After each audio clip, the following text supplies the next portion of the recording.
Hello everybody, welcome back to the Seasoned Vegan. I'm Kia and today I'm going to be teaching you how to make vegan Irish stew. This dish is so comforting, so delicious, and it's perfect for December and, just the cooler months. Let me show you the ingredients that I use to make this. It came together really quickly and let's just get right into it. So for the meat, the vegan meat, I'm using Beyond Steak. This is the plant-based tips. Pretty good. I really like this stuff. And then here's some homemade vegetable broth, some Worcestershire sauce. We've got some Guinness, some stout Guinness there. I've got my not beef cubes, the bouillon cubes, some tomato paste for some flavor. And then speaking of flavor, we've got some dried rosemary and dried thyme right there. Actually, it's fresh thyme. Yeah, I was trying to use the rest of it. So some fresh thyme. We've got our potatoes, our carrots, our salt and pepper and oil, and then our garlic, our onions, and some cornstarch, which we will be mixing with some water to make a cornstarch slurry. And that's going to give our stew a really rich, thick consistency. So let's just jump right into it, guys. Step number one, we're going to peel and chop our carrots and our potatoes. So I started off with my carrots today. I just gave them a nice peel and then I chopped them up. And for stews, I like an irregular chop so you can kind of see I'm going this way and that. And yeah, that's how I do it. Looking at it now, I probably could have thrown in another carrot, but oh well. So next I'm moving on to my potatoes, and I honestly should have cut my potatoes smaller, so if I were you, I would do it smaller than how I did it just there. It does depend on your preference, but yeah. Next step number two, we're going to chop our onion and our garlic, and I'm using 2 small onions here, but you could use 1 large onion if that's what you have. And I do recommend a sweet onion. I only had a yellow onion here, but I think a sweet onion would be even better. All right, so we're doing the same with the onion as we did with our carrot and our potato, just kind of giving a nice rough chop. Does not have to be a dice. And next I'm peeling my garlic. You guys know how I do it. I kind of just mash it. I mash it and then it's easier to take off the skin and then just give it a quick mince. All right, so we've got all of our stuff chopped. Easy. Let's move over to the stove and we're going to get these vegetables cooking. So I went ahead and I put about, 3, maybe 4 tablespoons of olive oil in my pot. I'm going to go ahead and let that heat for about a minute, and then I throw in my onions. And what we're going to do is we're going to just cook these onions for about 5 minutes until they become pretty translucent, and then we will add in our vegan meat. All right, so there go the onions, and during the 5 minutes, they are on medium heat, medium high heat to medium. That doesn't make sense. Medium to medium high heat, around there. And I go ahead and I'm just stirring every once in a while. Also, I'm wearing an apron today. Check that out. I'm feeling pretty professional. Hey, Captain. Hey, buddy. He's always around. You guys, I told you, whenever I'm cooking with carrots, he just shows up. You can smell him from a mile away. All right, so now that my onions are looking pretty translucent, it's been about 5 minutes, I'm going to go ahead and throw in my vegan meat.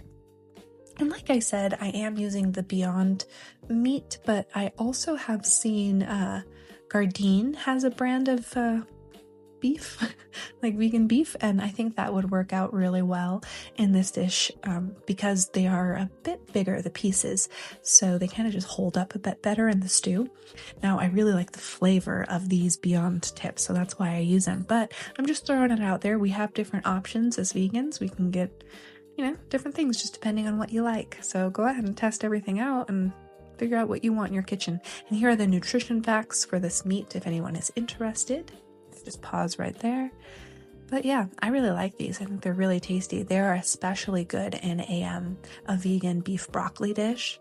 That's the way to do it. Ooh, also a carne asada, like a carne asada burrito or taco. Just saying, guys. Just saying. Okay, so we're gonna go ahead and cook our our meat with our onions for about 3 minutes. We're just looking for the meat to get kind of browned. And if it does start to stick to the bottom of the pot, don't worry about it, because we are going to be deglazing the pot with our Guinness. So yeah, don't you fret, all is well. Okay, next we're putting in our garlic, our minced garlic, and our seasonings. So that includes the salt, the pepper, the thyme, and the rosemary. All of that goes in. I'm going to give it a really good stir, get everything well incorporated, and oh, it's starting to smell so good at this point. And as you can see, it is a little brown at the bottom of my pot, but that doesn't matter, because now it's time to deglaze. So I'm going to go ahead and create a little space right here where I want my beer to go. And let me pop open my beer and get this pot deglazed. Here we go. And I'm just going to put the whole can in, and I'll let it cook down maybe about 5 minutes, and then I'll add in everything else. Pretty easy recipe, guys. Like, once everything goes in the pot and it all starts boiling, it takes about 20 minutes to simmer. I guess after it boils, it comes down to a simmer, simmers for 20 minutes, easy peasy. And it smells so good. So good. It's just like a very comforting home-style dish. All right, step number 7, we're adding in our tomato paste and our Worcestershire sauce.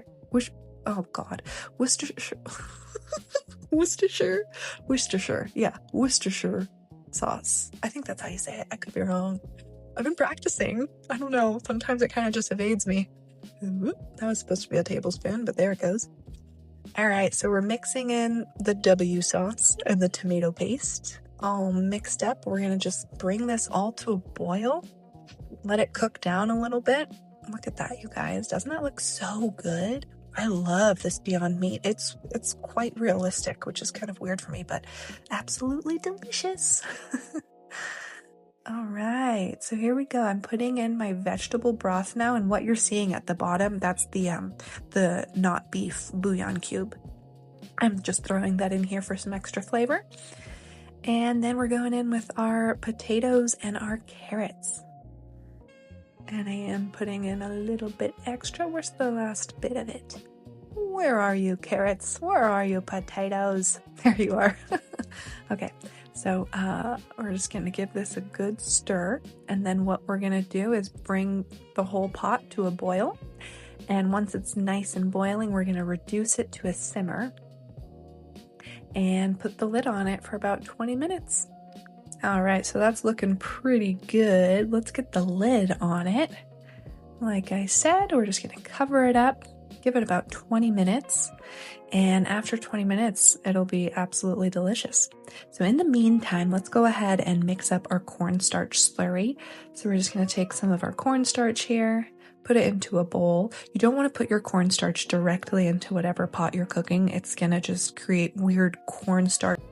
Sorry, my phone died. Okay, I'm back to the voiceover. So anyway, yeah, it's going to create like weird cornstarch lumps if you just put it directly into your pot. So you go ahead and you put it in a separate bowl and then add cold water, not hot water. Hot water will also create lumps. And then just give it a really, really, really good mix until it's like a pretty liquidy mixture, a slurry, until it's a slurry. Yeah. Okay, so after the 20 minutes are up, then you're going to want to just basically take the lid off, give it a really good mix, and then make sure that the potatoes and the carrots are tender, like fork tender. See? As you can see, there we go.